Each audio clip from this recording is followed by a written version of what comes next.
Aloha! Hello everybody, how are you? I wanted to jump on and do a Facebook Live. I'm here in beautiful Hawaii. I'm just going to give you a little view that I'm going all dark, you can't see me, but I wanted to show you the sea. Check it out. It is gorgeous, absolutely gorgeous here. So hello and welcome to wherever you are in the world today. Good to see you. Do pop on, and when you watch this, say hello, which part of the world you are watching this from.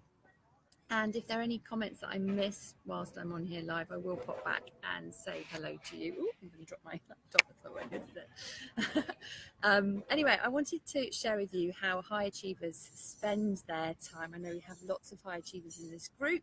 You're all working towards and creating your impassioned life, which is just so phenomenal, and we're all doing this together.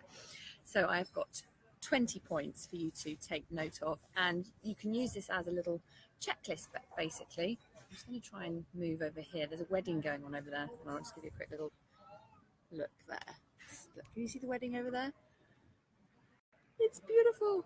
Anyway, so I'm just trying to kind of sit elegantly whilst I share my 20 points with you. And I wanted you to be able to see my face as I do this. Anyway, so grab your pens and paper, because we're talking about how high achievers spend their time, and 20 points. So the first one is, and I hope you're doing this all already, is to tackle your most difficult challenges first. So when you're getting up in the morning and you've bookended your day and you know how you're going to spend your day, and you might hear people talk about this as eat your frog, is to eat the frog first. Do the most difficult challenge first, and then you clear the energy that you're carrying around that, and you're energetically freer to think about the other things you need to do. The second tip is, in terms of how high achievers spend their time, is put your priorities ahead of everyone else's. And I know many people in here, and I do this as well, have a miracle morning. So I will each morning get up, and like, so for example, this morning I came down and I meditated by the beach, because I can do that today, because I'm in Hawaii, how I said that. And so I'm putting my priorities ahead and giving time to myself before I start giving my time and energy towards everybody else. So most mornings, particularly when I'm at home, my routine is to meditate in the morning. I will read in the morning, journal, weave in. Sometimes I go for a walk if it's sunny, or do some yoga, depending on how much time I've given myself before the rest of the day. My third tip is to protect your time ferociously. Schedule. Fourth tip is don't compare yourself to others. We are all on our own unique journey, and so we start where we are. And what I love about this community is we're all here supporting each other together. My fifth tip is to listen more than you speak. I'm demonstrating listening there. The sixth tip is measure success and track. So anyone who's worked with me as one of my business partners knows that I'm all about tracking, or in fact you've been coached by me, and business coaching in particular, you know, track, and then you know where you are right now and where you're going and what you need to tweak along the way. My seventh tip is around only surrounding yourself with positive people. We are the measure of the 5 people that we spend our most time with. So who are you spending your time with, and who are you allowing into your energy, and whose energy are you giving your energy to? My 8th tip is don't compromise on your personal health. Obviously, our health is our wealth. Number 9, do what you say you're going to do. So that's being honest and holding integrity to the commitments that you make to yourself. And why accountability buddies are so important as well. Oh, there's a little fly there.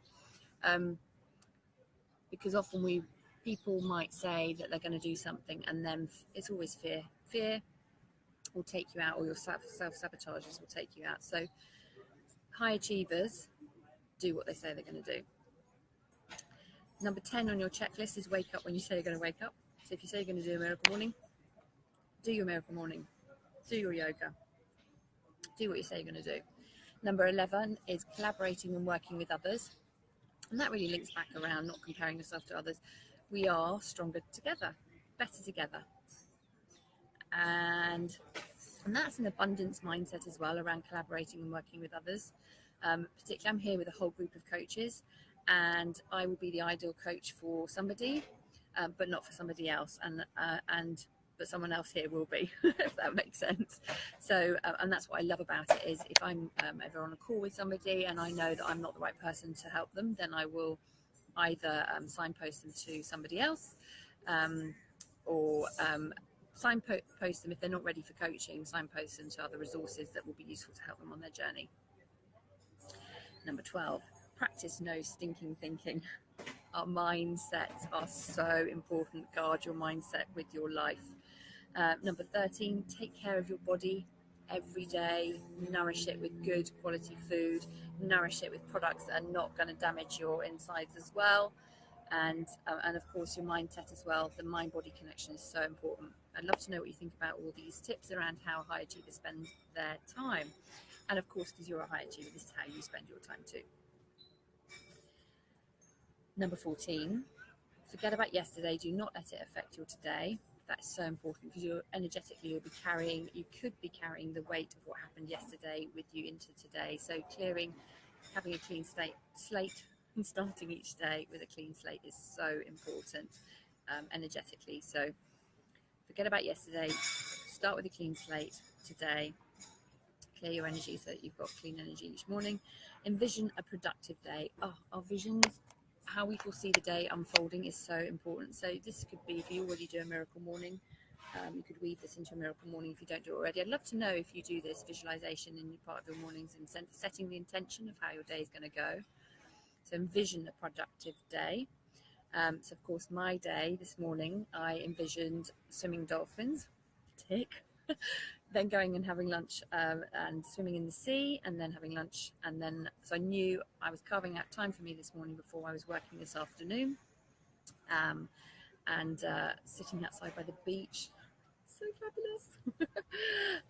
And then dinner this evening. So I have envisioned a very productive day, which I'm doing right now. Number 16 is to master your downtime. How are you recharging, looking after yourself, making sure you've got your energy levels up? Are you an introvert or an extrovert? I know I'm an introvert, so I need that time alone. And so I know I make sure I carve it out so that I don't get fully exhausted. So I'm a social introvert, if that makes sense. I love being around people. I absolutely adore connecting with people, but I know that I have to have my alone time as well. So are you an extrovert or an introvert? How do you master your downtime and recharge your batteries? Number 17, listen and act on your intuitive leads. So important. And the more you do this, the more your intuition will speak to you, and you will hear it and be guided and be in flow. Number 18, acknowledge life is not always fair, and just let it go. And when you're in that place, you basically things just fall off you, which is fantastic. And you're more like a weeble that wobbles and doesn't fall down. Do you remember the weebles? Does anybody remember the weebles? Weebles that wobble that don't fall down. That's acknowledging life is not always fair, and you just bounce back up, your bounceability. Number 19, daily retrain your brain. And this is where your miracle morning comes in, or your power hour, through your reading, meditations, affirmations, visualizations, journaling, whatever it is, the techniques that you're doing, whether you're doing all of them or some of them. Retrain your brain. Our brains are plastic, and so we have control over how we think. Number 20, remember, if you're putting rubbish in to your mind and to your body and to your soul, you're going to get rubbish out. And so high achievers guard their mindsets and their bodies, look after their bodies, which is obviously what I've been talking about with your checklist here.